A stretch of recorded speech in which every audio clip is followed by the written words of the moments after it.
Welcome back to Oppositional Forces, everyone. I'm your host, Scotty Don't, and today we're going to very briefly go over escaping handcuffs. Now, escaping handcuffs requires a little bit of knowledge behind the handcuff. You've got some teeth on the outside and on the inside of you can see right there, the little teeth there on either side. And when those teeth collide, the pressure on those causes enough friction and binding between the teeth that the handcuffs cannot be reopened without the use of a key or by defeating them all the way through. Now, obviously, if your hand is all the way inserted into the handcuff, then you're not going anywhere. It is not going to be able to feed all the way through. So we have three basic tools that you can carry with you that would help you escape unlawful custody. We have the hairpin or the bobby pin. We have the hair clasp. We have our paper clips. And then, of course, as I've tried to show on a previous video, we have this micro escape tool. This is supposed to be thin enough to shim the handcuff. But as you'll see here, for whatever reason, I keep binding on mine. So I'm going to demonstrate that one really quick.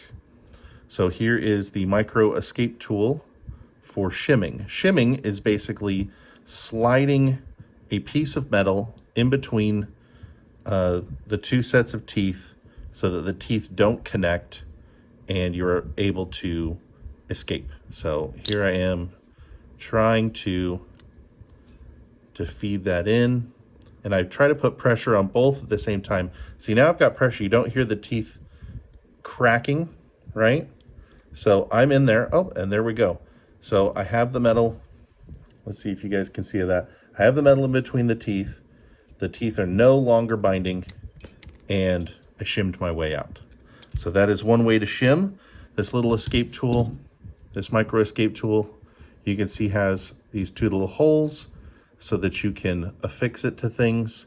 It's got these little saw teeth on them. I don't know if you can see that terribly well, but it's got these tiny little teeth to help you chew through maybe a 550 cord or duct tape binding. So that's designed to help you get out of a sticky situation. Now, the other way I like to shim, and before I put those back on, is these. These are fantastic. You can clip them on to anywhere, affix them to your clothes, the inside of your hat, behind the pants, and all you have to do for these is break them. And so what we're going to do is from the base, we're going to hold it very firmly. We're going to bend it one way so that you get a nice even bend. We're going to bend it the other way, and that's just going to break free.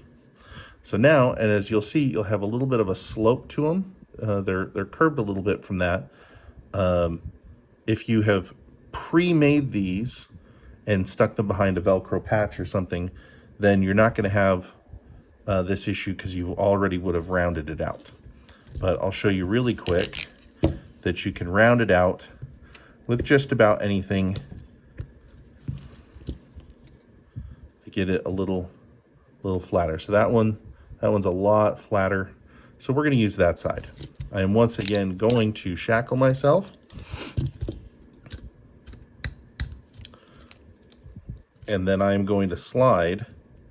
And as you can see, this fits perfectly down the center.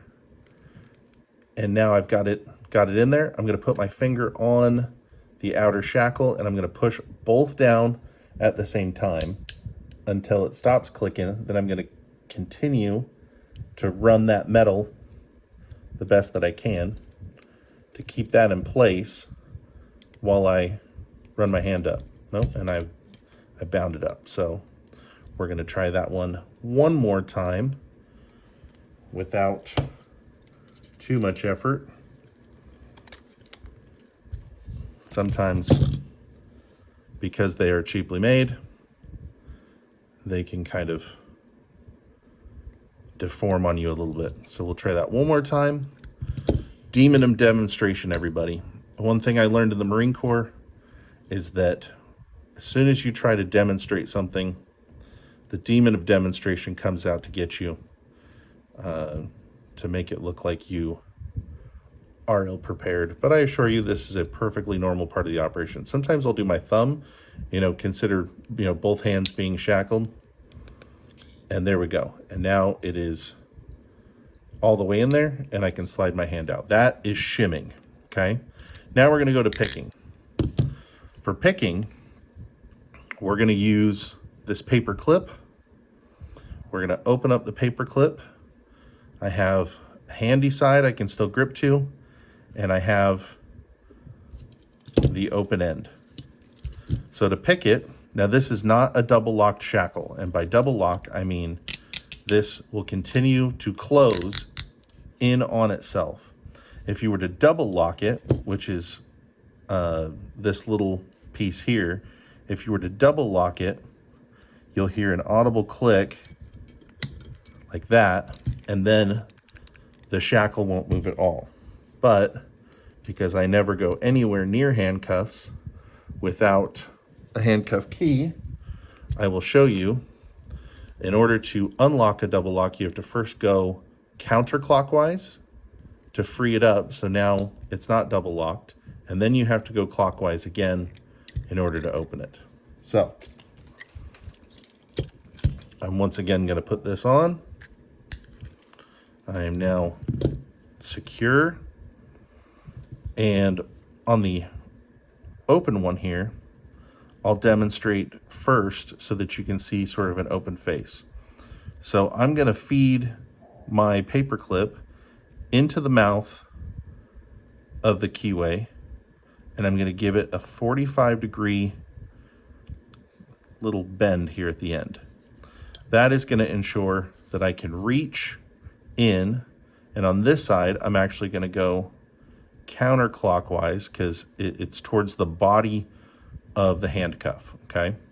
So holding on to this thing, I'm going to feed in, and I'm going to push inward towards the body, okay? And if this was double locked, which it is not, then first I would have to pick clockwise on this one and then counterclockwise. But because of the position of this keyway on this hand, I'm going to feed it in, and I'm going to push out. I'm going to use just a little bit of pressure. It doesn't take a lot.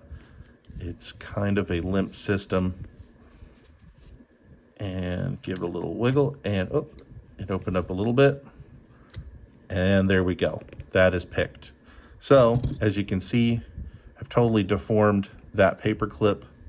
You can get sturdier paper clips, but keep in mind the sturdier you get them, the thicker they're going to be. And there will come a point where it is too thick. All right, I've taken the ball end off of this hairpin, bobby pin. I've bent the crimped end so that I've got something to kind of grasp onto. I'm going to feed this into the keyway, and I'm going to give this a 45-degree bend. Not quite 45 on that one, but we'll work with it. I'm going to feed it into the keyway. I'm going to give it a little bit of a push and a rotation while rotating my wrist a little bit to find when I'm there.